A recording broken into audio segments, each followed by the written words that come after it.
The Jenny Wiley is annually run at the Keeneland meet, and it's a Grade 1, ninth race on the Saturday card. Running a mile and a 16th on the turf for 4-year-olds and up, fillies and mares.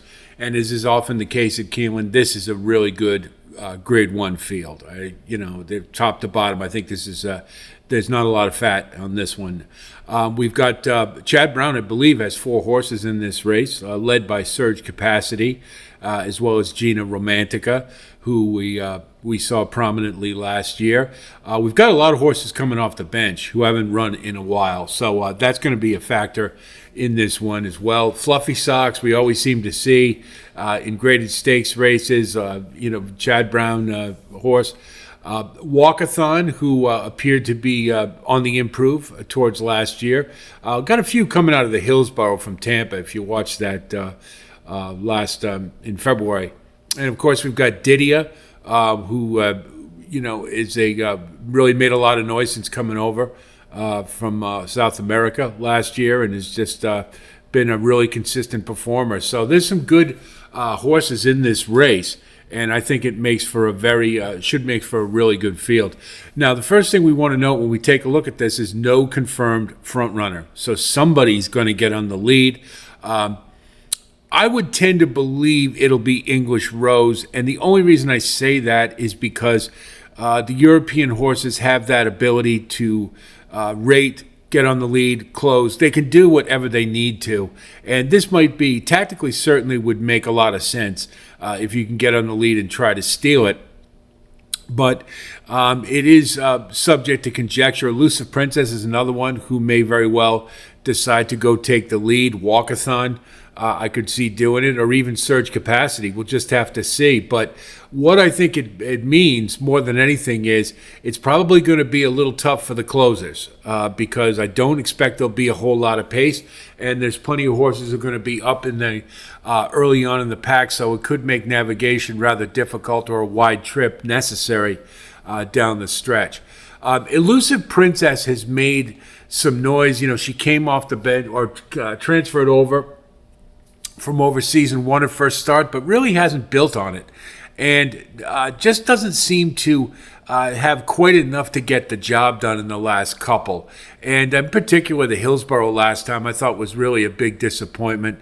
I thought that race was tailor-made for her and she should have capitalized on it and really didn't. So this one's not coming into the race in the greatest of form. It certainly can be competitive here, but it's kind of one of those tweener horses at 8-1. I need a better price than that to really consider Elusive Princess. If you want to use her underneath, I could certainly see it, but I can't really see her as a win candidate here. English Rose is coming over from Europe, the perennial Charlie Appleby at Keeneland, and he does have Bill Buick this time, and that's just a devastating combination.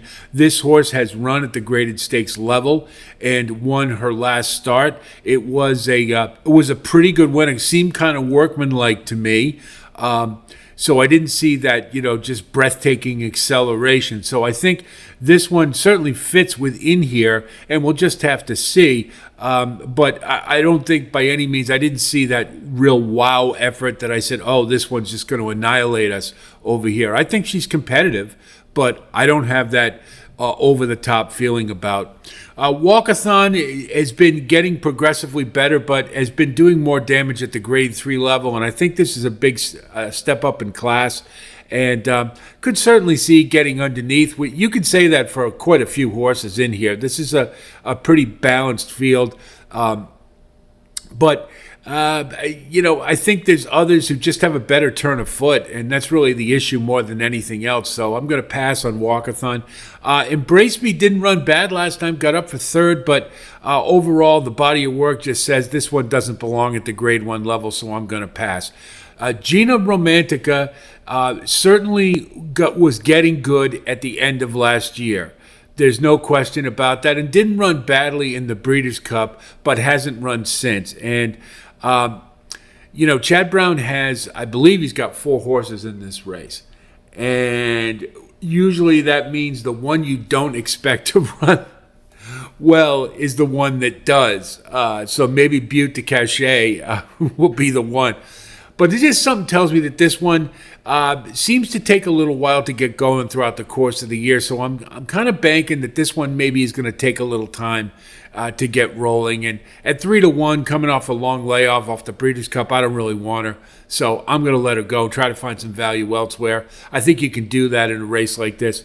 Surge Capacity, I've always really liked this horse ever since Saratoga. This one's just got a really great acceleration, excellent turn of foot. Seems to end up on the rail quite a bit. And that's the thing I wonder about a little in terms of if she has to be carried wide and close from there. That's really the only issue I have. And, of course, this one hasn't run for a while. So coming off the bench, but I think there's a lot of upside to this one, particularly at 4 years old. And I could see this one running a big race off the bench to start her 4-year-old campaign.